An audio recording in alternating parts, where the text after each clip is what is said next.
Hello friends. तो आज हम बात करने वाले हैं बीपीएससी के सिलेबस पर। तो सिलेबस में हम क्या देखने वाले हैं? बीपीएससी के सिलेबस में हम मेंस का सिलेबस देखने वाले हैं।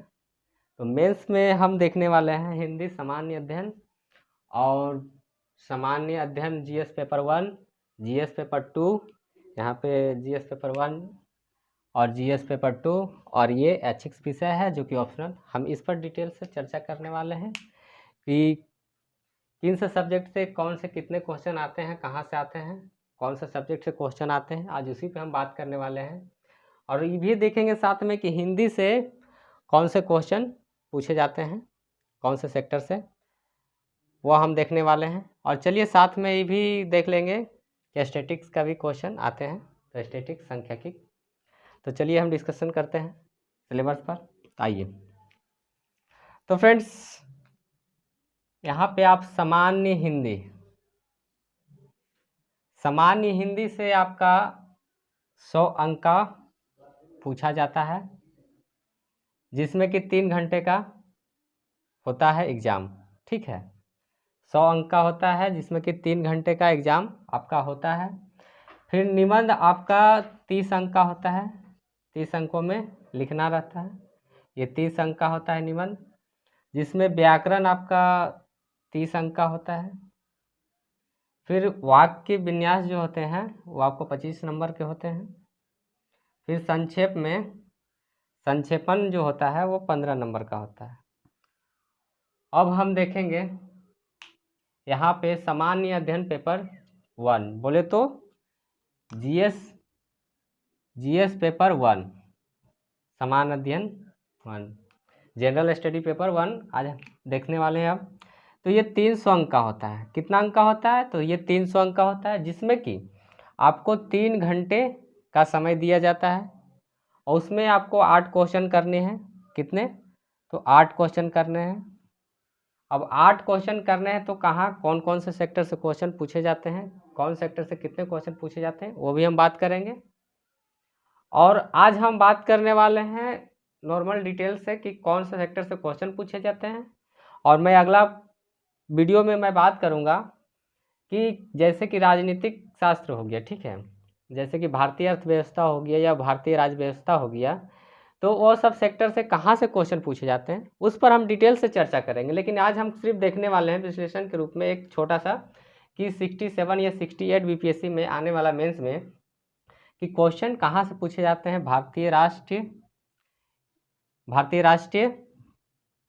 या फिर सांस्कृतिक का जो भी है, राष्ट्रीय तथा अंतर्राष्ट्रीय महत्व का वर्तमान घटनाक्रम, ये सब चीज़ देखने वाले हैं कि कहाँ से पूछे जाते हैं। तो फ्रेंड्स, हम देखते हैं कि हिस्ट्री में सामान्य जीएस पेपर 1 में आप देखिएगा कि भारत का आधुनिक इतिहास से आपका और भारतीय संस्कृति, आर्ट्स एंड कल्चर और मॉडर्न से आपका क्वेश्चन जो पूछे जाते हैं वो आपको यहाँ से कितने क्वेश्चन पूछे जाते हैं? यहाँ से आपके 6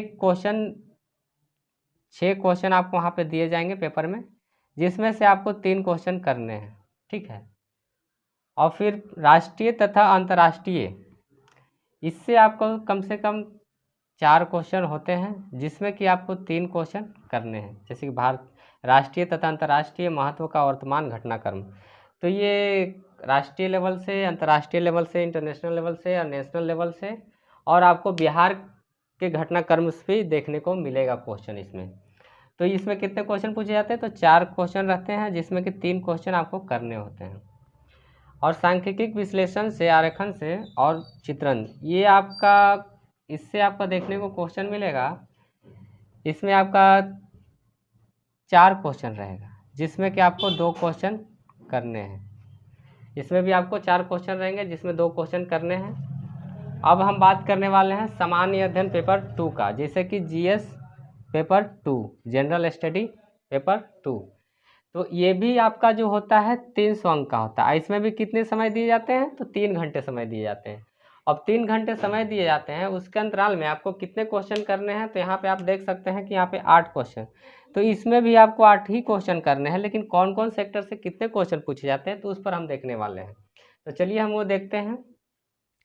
तो भारतीय भारतीय राज्य व्यवस्था से आपका जो क्वेश्चन होता है, यहाँ पे आपको 4 क्वेश्चन देखने को मिलेगा, जिसमें से आपको 3 क्वेश्चन करना है। ठीक है, 3 क्वेश्चन करना है। फिर भारतीय अर्थव्यवस्था और भारत का भूगोल, यहाँ पे आपको ये सेक्टर जो है दोनों साथ में मर्ज हैं। जैसे कि आप कभी भी पढ़िएगा तो कुछ ऐसे सेक्टर होते हैं, ऐसे टॉपिक्स होते हैं जो कि साथ में आपको मर्ज करके पढ़िएगा तो बहुत अच्छा होगा। जैसे कि हम इस पर विस्तृत चर्चा करेंगे आगे आने वाले वीडियो में, और सिलेबस पर जब चर्चा करेंगे उस पर हम देखेंगे कि अर्थव्यवस्था और भूगोल का जो सिमिलरी क्वेश्चन होते हैं, जो मिलता जुलता रहता है क्वेश्चन, उस पर हम बात करेंगे कि कौन से क्वेश्चन किस टाइप से होते हैं, और दोनों का क्वेश्चन एक जैसे देखने को मिलेगा। जैसे जनसंख्या से रिलेटेड आपका क्वेश्चन हो सकता है, भूगोल से भी रिलेटेड हो या अर्थव्यवस्था से भी रिलेटेड हो सकता है क्वेश्चन। तो यहीं पे आपका यहाँ पे क्वेश्चन आपका देखने को मिलेगा। 4 क्वेश्चन में आपको 3 क्वेश्चन करना रहता है। अब हम देखने वाले हैं कि भारत के विकास में विज्ञान और प्रौद्योगिकी की भूमिका और प्रभाव। तो यहाँ ये है आपका साइंस टेक सेक्टर, जिसमें कि आपका इसमें आपका 4 क्वेश्चन पूछे जाते हैं, जिसमें कि 2 क्वेश्चन पूछे जाते हैं। 2 क्वेश्चन आपको करना है, भारत के विकास एवं विज्ञान और प्रौद्योगिकी की भूमिका और प्रभाव। तो ये टॉपिक भी हम डिस्कशन बहुत अच्छे से करने वाले हैं, जिसमें कि बहुत ऐसे स्टूडेंट हैं जिन्हें ये पता नहीं होता है कि साइंस में भी पढ़ना क्या है, साइंस टेक में हमें पढ़ना क्या है, प्रौद्योगिकी में पढ़ना क्या है। तो इस पर भी हम डिटेल से लाने वाले हैं सिलेबस कि हमें क्या क्या पढ़ना है। तो जैसे कि इसमें बहुत सारे ऐसा टॉपिक्स है जिसमें कि ऑलरेडी स्टूडेंट जानते हैं कि ये टॉपिक से क्वेश्चन आते हैं, लेकिन इस टॉपिक से किस टाइप से क्वेश्चन आते हैं, ये अधिकतर क्वेश्चन आपको वर्तमान घटनाक्रम से आपको रिलेटेड क्वेश्चन देखने को मिल सकता है। क्योंकि प्रौद्योगिकी है तो आपको साइंस से रिलेटेड भी क्वेश्चन, यहाँ आपको घटनाक्रम जो है करंट अफेयर्स से रिलेटेड भी ऐड हो सकते हैं। मतलब यहाँ जो है आपको वर्तमान घटनाक्रम है तो यहाँ भी मतलब ऐड कर सकते हैं, लेकिन ये पेपर जनरल स्टडी 2 हो जाता है। यहाँ ऑलरेडी 3 क्वेश्चन अलग है। तो यहाँ पे आपको वर्तमान में आपको लेते चलना है कि आज के क्रम में क्या क्या साइंस से रिलेटेड, प्रौद्योगिकी से रिलेटेड क्या क्या हो रहा है, कि ये चीज़ आपको ध्यान में रखना है। तो ये आप जब नोट अपना बनाएं तो साइंस से रिलेटेड जितने भी जो भी हो रहा है आविष्कार या कुछ भी हो रहे हैं, जैसे बीमारी से रिलेटेड या फिर ऊर्जा से रिलेटेड, इससे भी रिलेटेड जो भी हो रहे हैं, तो उसको आप कोशिश कीजिए कि अपना कॉपी में नोट डाउन करते जाइए। तो आने वाले समय में क्या होगा ना कि जब आप मेंस का आंसर राइटिंग कीजिएगा ना, तो ये आपको यहाँ पे बहुत अच्छे से हेल्प करने वाला है। ठीक है, यही नहीं आपको हेल्प होने वाला है ये। अब जैसे कि सुप्रीम कोर्ट का न्याय हो गया, ठीक है, सुप्रीम कोर्ट के द्वारा कौन सा आर्टिकल के द्वारा दिया गया है न्याय, या फिर किसी तरह का अगर रोक लगाया गया है या फिर किसी तरह से, तो यहाँ पे भी आपका राज्य व्यवस्था में वो सब भी आपको नोट डाउन करते चला जाना है, और आपको ध्यान रखना है ये आपको उस समय ही काम देने वाला है। तो भारतीय अर्थव्यवस्था ये सब आपको बता दिए। तो आपको वर्तमान से जितने भी करंट अफेयर्स है उसको आप कोशिश कीजिए कि करंट अफेयर्स ज़्यादा से ज़्यादा पढ़िए, और अपना साथ करंट को पर डे के लिए ऐड कर लीजिए। और हम बात करने वाले हैं, 1 सेकेंड रुक जाइएगा, एथिक्स विषय। तो एथिक्स विषय जो है आपका ऑप्शनल पेपर होता है, उस पेपर पर हम बात करने वाले हैं। ये भी आपका 300 नंबर का होता है। ये भी आपका कितने नंबर का होते हैं? तो 300 नंबर का। ये किनके द्वारा डिसाइड किया जाता है? तो आपके द्वारा डिसाइड किया जाता है।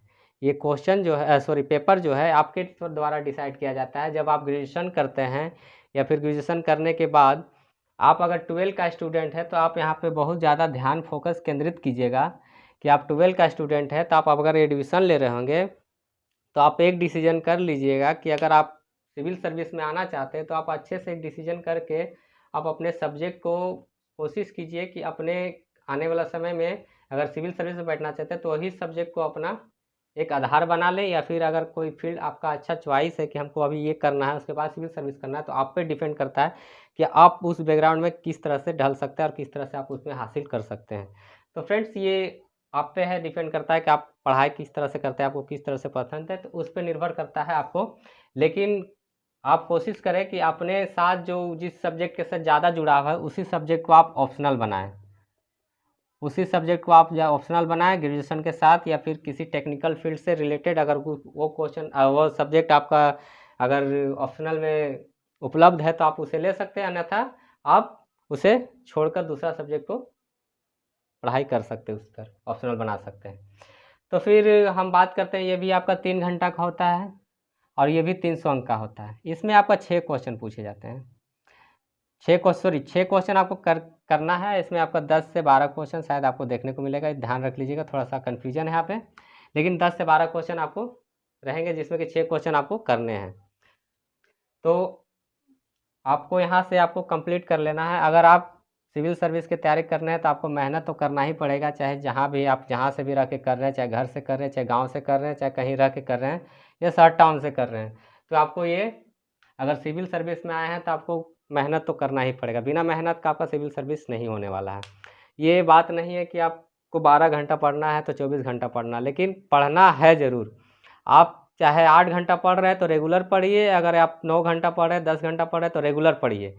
लेकिन आप सोचते हैं कि 24 घंटा मैं एक दिन में पढ़ लूँगा और ये क्लियर कर लूँगा, तो ये संभव नहीं है। आपको प्रयास डेली करना पड़ेगा और डेली एक रूटीन में आपको बनाना पड़ेगा कि हमको 8 घंटा पढ़ना है तो 8 घंटा पढ़ना ही पड़ेगा। और 8 घंटा नहीं तो आप 6 घंटा भी पढ़ते हैं, अगर आप कहीं नौकरी में हैं या कहीं पे भी आप व्यस्त हैं या कहीं आप काम करते हैं या जॉब करते हैं, प्राइवेट जॉब या पार्ट टाइम जॉब करते हैं, तो आपको कम से कम 4 घंटा तो आपको देना ही पड़ेगा। 4 घंटा नहीं तो 3 घंटा आप एक अपना टाइम शेड्यूल बना लीजिए।